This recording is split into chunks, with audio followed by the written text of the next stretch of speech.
sa inyong lahat mga kapatid, mga kababayan. Sa episode na ito ay sasagutin po natin ang isang tanong na ipinasa sa atin ng ating mga researchers. At itong tanong na ito ay galing nga po sa ating subscriber at ito po'y may kinalaman sa prophecy.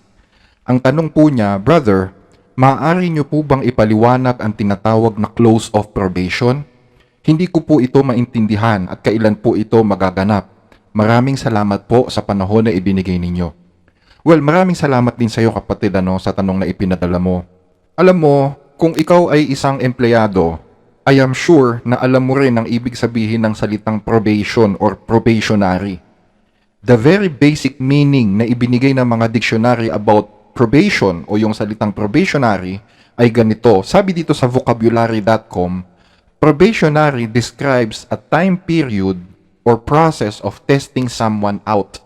At a new job, you may go through a probationary period while your boss considers whether you are a good fit. So pag sinabing probationary period, yan po ay time frame ng isang kumpanya kung saan inoobserbahan nila kung ikaw ba ay dapat maregular. They will look into your record. Yung attendance mo, kung maaga ka bang pumasok, kung hindi ka ba nalilate, hindi ka ba uma-absent, maayos ba yung trabaho mo, nasusunod mo ba yung instruction sa iyo ng walang mali, at kung ikaw ba ay nagkaroon na ng record na hindi maganda sa kumpanya. So pag okay ka, then you will be regularized. But again, time of probation is a limited time frame. Hindi po habang buhay ay under probation ka. Sa buhay mananampalataya, ganun din. In order for you to be saved completely, dapat pumasa ka sa probationary period.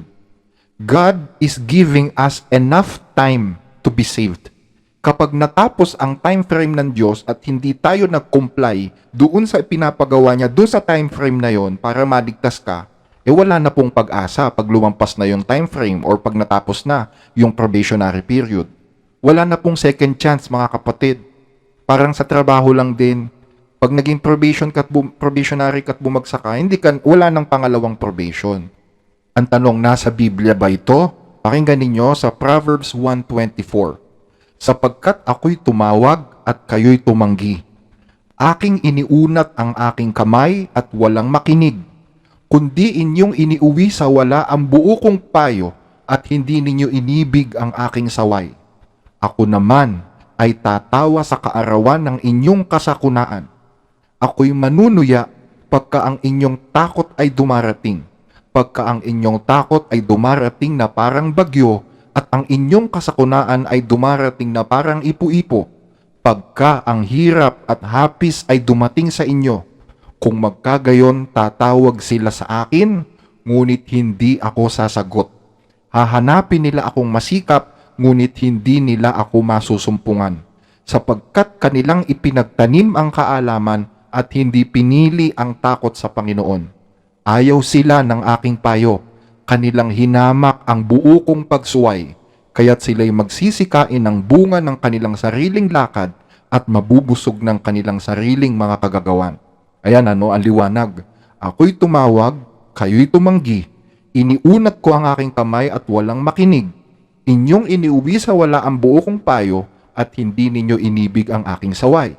So ang Diyos nagbigay ng probationary period sa tao. And during that probationary period, ano gagawin mo? Makikinig ka sa saway. Makikinig ka sa payo ng Diyos. Tinatawag ka, sumagot ka, you have to respond. So the probationary period of God is about the time of listening and responding to His words. At kapag sinabing listening, hindi yan papasok sa kabilang tenga, tapos lalabas sa kabila, hindi ganon. Pag sinabing listening, sasampalatayanan mo yung narinig mo, ilalagay mo yan sa puso mo at sa isipan mo. Yun ang pinapagawa ng Diyos during the probationary period, mga kababayan. So kapag hindi mo sinunod yon, ano sabi?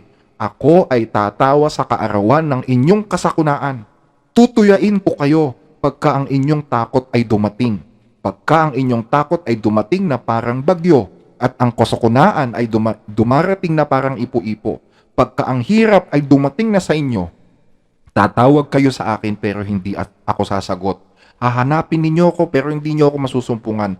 Kaya ang mangyayari, kakainin ninyo ang bunga ng inyong mga lakad at mabubusog kayo sa bunga ng inyong mga kagagawan. So, this is the close of probation, mga kapatid. During the time of probation, nagsasalita ang Diyos. Isinisigaw ng Diyos sa buong mundo yung kanyang mga pagsaway, yung kanyang mga payo, yung kanyang mga salita. Ito, pakinggan ninyo sa Revelations chapter 14 verse 6. At nakita ko ang ibang anghel na lumilipad sa gitna ng langit na may mabuting balita na walang hanggan upang ibalita sa mga nananahan sa lupa, sa bawat bansa, angkan, wika at bayan. Ang sabi niya ng malakas na tinig, matakot kayo sa Diyos at magbigay kayo ng kaluwalhatian sa Kanya sapagkat dumating ang panahon ng Kanyang paghatol. Magsisamba kayo sa gumawa ng langit, ng lupa at ng dagat at ng mga bukal ng tubig. So yan po ang panawagan, yan ang mensahe. Tinatawagan ang mga tao na matakot sa Diyos. Tinatawagan ang mga tao na magbigay ng kaluwalhatian sa Kanya at magsisamba sa Kanya. So, the Word of God is being preached worldwide. This is the time of probation. Nandito ngayon tayo sa probationary period dahil malaya nating nadidinig ngayon yung mga salita ng Diyos. Pero once na dumating ang close of probation, yung pagtatapos nitong probationary period na to, ano mangyayari? Pakinggan ninyo sa Amos 8:11. Narito ang mga araw ay dumarating, sabi ng Panginoong Diyos, na ako'y magpapasapit ng kagutom sa lupain, hindi kagutom sa tinapay o kauhawan man dahil sa tubig, kundi sa pagkarinig ng mga salita ng Panginoon. Sila'y magsisilaboy sa dagat at dagat, mula sa hilagaan hanggang sa silanganan, sila'y magsisitakbo ng paro't parito upang hanapin ang salita ng Panginoon at hindi masusumpungan. Sa araw na yon, manlulupaypay sa uhaw ang magagandang dalaga at ang mga binata. Ayan there will be a time na ang salita ng Diyos pala, hindi mo na madidinig. Yung tunay na salita ng Diyos, di mo na madidinig.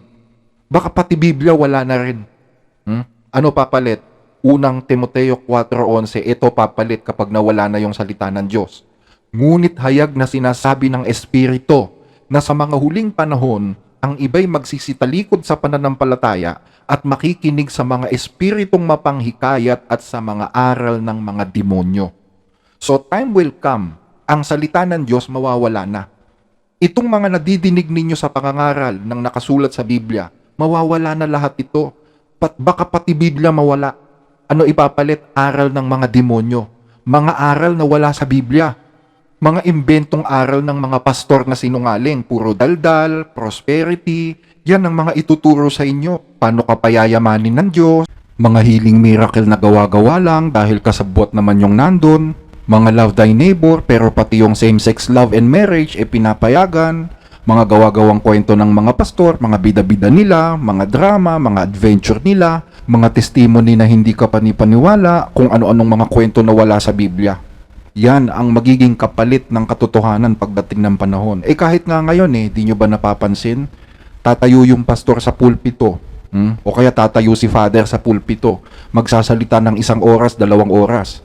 Ang binasang talata sa Biblia, iisa, madalas wala pa. Diba? Napansin nyo? 1 oras nagsalita. Ang madidinig mong talata sa Biblia, 1, 2. O kaya wala. Kita nyo si Kibuloy, 3 oras nagsasalita. Ang talata, 1, 2, the rest, puro kayabangan na niya. Ganyan po sa close of probation, ang madidinig ninyo, puro mga kibuloy na. Marami pang mga kibuloy na lalabas sa mundo at papaniwalaan ng mga tao. Hanggang sa dumating yung time na maging strange ang Biblia para sa mga tao. Manlulupaypay sila sa uhaw, sabi sa Biblia. Meaning, hindi na kayo masasatisfy. Mararamdaman ninyo na parang kulang. Simba kayo ng simba pero parang kulang. Parang wala ang Diyos sa buhay nyo. Kasi nawala na yung purong salita niya And that will make you a subject for damnation instead of salvation. Bigyan ko kayo ng halimbawa. Tingnan niyo sa panahon ni Noe. Bumalik tayo sa panahon ni Noe. Ano sabi sa Biblia? Alam niyo yung time ni Noe, yan po ay isang napakalaking failure. Bakit ko nasabing failure? Biruin nyo, ang ibinigay na probationary period sa mga tao nung panahon ni Noe ay 120 years. Ito, pakinggan ninyo sa Genesis chapter 6 verse 3. At sinabi ng Panginoon, ang aking espiritu ay hindi laging mananatili sa tao sapagkat siya'y laman. Subalit ang kanyang mga araw ay magiging 120 taon. So aalisin ng Diyos ang kanyang Holy Spirit sa mundo. But He is giving them 120 years to live. Aalisin niya yung kanyang espiritu pero bibigyan niya na lang sila ng palugit na 120 years para mabuhay. At sa loob ng 120 years na yan, ano pinapagawa ng Diyos kay Noe? Nangangaral siya at saka nagtayo siya ng arko. Noah has two tasks to do during the 120 years. That is to preach and to build an ark. At ano ipapangaral niya? Gugunawin ng Diyos ang mundong ito sa pamamagitan ng baha. At kung gusto nyong maligtas, sumakay kayo sa arka na ginagawa ko. Yon ang message ni Noe. For 120 years, iyon at yun ang ipinapangaral niya. Kahit sinasabihan na siya ng mga tao na baliw, sinasabihan na siya na parang nasisiraan ng bait, na parang plakang paulit-ulit. Samantalang ang ganda-ganda naman ng panahon. Sa loob ng 120 years, normal naman ang takbo ng panahon. Even the scientists of that time is saying that Noah is delusional, nasisiraan. Kasi wala silang nakikitang chance or any hint na magkakatotoo yung mga sinasabi niya Kasi during that time, meron namang science na rin nung panahon na yun May scientific studies na rin. At yung science nila is based on astrology. Wala silang makitang hint na magkakaroon ng malakas na bagyo. In fact, dumaan ang mga taon, lumipas ang mga araw, walang bahang dumarating. Yes, umuulan, pero hindi ganun kagrabe. So yan ang napansin ng mga tao dito nung habang nangangaral si Noe. Parang tayo ngayon. Tayo ngayon, yung mga tao, sawang-sawa na sila sa sinasabi namin. Ano ba yan, blessed reader? Puro na lang second coming? Panahon pa ni Mahomay ang second coming na sinasabi mo. Hanggang ngayon, yan pa rin ang sinasabi mo. May mga comment tayong nababasang ganyan So during the time of Noah, sinasabihan na nila siyang baliw dahil sa mga pinagsasasabi niya for all those years. Kaya ano nangyari? Sa buong mundo, 8 tao lang ang naniwala. Imagine, 8 tao lang sa buong mundo ang naniwala sa mensahe ni Noe. So yan yung rason kung bakit ko nasabi na failure ang pangangaral ni Noe. Nangaral siya, nangaral siya for 120 years. Pero ang naniwala, 8. Puro kamag-anak pa niya. Nakita nyo? And then, nung matapos yung arko, ano ginawa ng Diyos? Sabi ng Diyos kay Noe, itigil mo na pangangaral mo, Noe. Pumasok ka na sa loob ng arko. So tinawag rin ng Diyos pati yung mga pairs of animals. Buti pa nga itong mga animals na ito ay nakinig sa Diyos Yung mga tao during that time ayaw talagang maniwala. Kahit nakakapagtaka na nga yung nangyari, biruin nyo yung mga hayop. Nagsisiakyatan dun sa arko ni Noe, wala namang umaakay sa kanila, wala namang nag-guide sa kanila. Milagro yun, di ba? Pero hindi naniwala ang mga tao. So nung pumasok si Noe at ang kanyang pamilya sa loob ng arko, narinig pa ba ulit yung boses ni Noe? Narinig pa ba nila ulit si Noe? Hindi na. May narinig pa ba silang salita ng Diyos na ipinangangaral? Wala na. At ang Diyos, isinara niya yung pinto ng arko at kinulong si Noe at yung kanyang pamilya dun sa loob. Ang sabi dito sa Genesis chapter 7 verse 16, at ang mga nagsilulan ay lumulang lalaki at babae ng lahat na laman, gaya ng iniutos sa kanya ng Diyos at kinulong siya ng Panginoon. So that is the close of probation, mga kapatid. Kumbaga, isinara na ng Diyos ang pintuan ng awa sa mga tao. Yung pintuan ng arko, it symbolized the mercy of God. Wala nang pwedeng makapagbukas nun. Kahit si Noe, hindi na niya mabubuksan yon kahit magbago pa yung isip ng mga tao at maisipan nilang sumakay. Kasi Diyos na nagsara nun Then ano nangyari? After 7 days of waiting, dumagsa ang ulan sa ibabaw ng lupa. Nawasak ang mga dungawan sa langit at nagpaulan ng walang tigil sa lupa. Bumuka ang lupa at naglabasan, sumirit ang tubig sa ilalim ng mundo hanggang sa mabaha ang ibabaw ng lupa. So, ano palagay nyo ginawa ng mga tao? Siyempre, nagtakbuhan yung mga tao. Dumagsa sila lahat dun sa arko ni Noe. Nagsisigawan sila, nagmamakaawa sila, nabuksan yung pinto dahil nalulunod na sila. Pero tanong, nabuksan ba? Binuksan ba ng Diyos? Naawa ba ang Diyos? Hindi. Hinayaan ng Diyos na malunod silang lahat. Because that is the close of probation. The door of mercy has been shut. Sinara na yung pintuan ng awa. Kaya kahit nalulunod na sila, wala nang awang galing sa Diyos. Nakita nyo? So bakit ko dinadaanan itong kwentong ito ni Noe? Dahil ganun din po ang mangyayari bago dumating si Kristo. Pakinggan ninyo sa aklat ng Lucas chapter 17 verse 26. At kung paano ang nangyari sa mga kaarawan ni Noe, ay gayon din naman ang mangyayari sa mga kaarawan ng anak ng tao. Sila'y nagsisikain, sila'y nagsisiinom, sila'y nag-aasawa at sila'y pinapag-asawa hanggang sa pumasok sa daong si Noe at dumating ang paggunaw at nilipol silang lahat. Nangaral si Noe pero walang nakinig. Hanggang sa isinara ng Diyos ang pinto ng arko at wala nang nakapasok doon kahit ano pang pagmamakaawa nila. So ganun din ang mangyayari sa huling panahon. We are in a probationary period na tinatawagan tayo ng Diyos na makinig sa kanyang mga salita habang may panahon pa. Pero maraming ayaw makinig eh. So time will come, mawawala na yung kanyang mga salita. Wala nang mga ngaral ng totoo. Hindi nyo na madidinig ulit ito.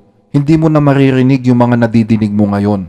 At hahanapin mo ito pero hindi mo to masusumpungan, sabi sa Biblia. So, pagdating ng Great Tribulation, tumawag ka man sa Diyos, hindi ka na niya papakinggan. Yun po ang ibig sabihin ng close of probation, mga kababayan, mga kapatid. Ang issue ng probation ay pakikinig at pananampalataya. Ipinapangaral ang salita ng Diyos, so makinig ka, paniwalaan mo. Pag hindi mo yan ginawa at nagsara ang pintuan ng panahon o ng probation na ibinigay ng Diyos, hindi ka na rin maliligtas. Sabi sa Biblia, di ba, sapagkat ako'y tumawag, kayo'y tumanggi. Iniunat ko ang aking kamay, walang nakinig. Kundi inyong iniuwi sa wala ang buo kong payo, hindi ninyo inibig ang aking saway. Ako naman ay tatawa sa kaarawan ng inyong kasakunaan. Ako'y manunuya pagka ang inyong takot ay dumarating. At tulad ng nangyari sa panahon ni Noe, aalisin din ng Diyos ang kanyang Holy Spirit sa mundo. Kasi sabi ni Kristo, kung anong nangyari nun, yun din ang mangyayari bago siya dumating eh. So, aalisin din ng Diyos ang Holy Spirit dito sa mundo. Kasi, ang Holy Spirit, ang trabaho niyan is i-guide ka sa katotohanan. Akayin ka sa katotohanan. So, ayaw mo makinig sa katotohanan. Ano pang silbi para mag-stay yan sa'yo, di ba? Aalis yan. Iiwan ka niyan.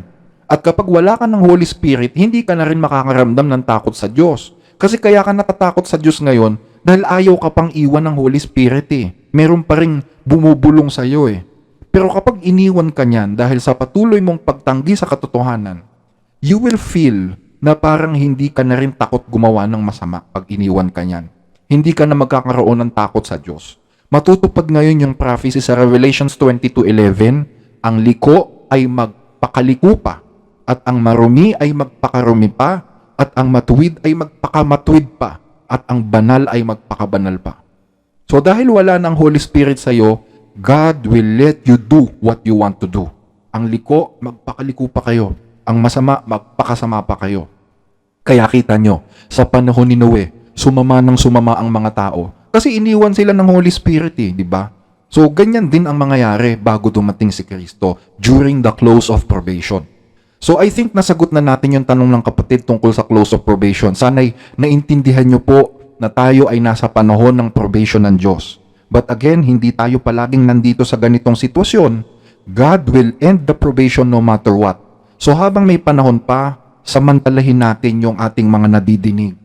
Habang may panahon pa, samantalahin natin yung pagkakataon na sampalatayanan itong ating mga nadidinig. So baka sabihin ninyo, matagal pa naman yan sinasabi mo, Brad, matagal pa yung close of probation. Sige, matagal pa yung close of probation. Ipagpalagay natin, matagal pa. Pero ang tanong, masasabi mo kaya na buhay ka pa bukas?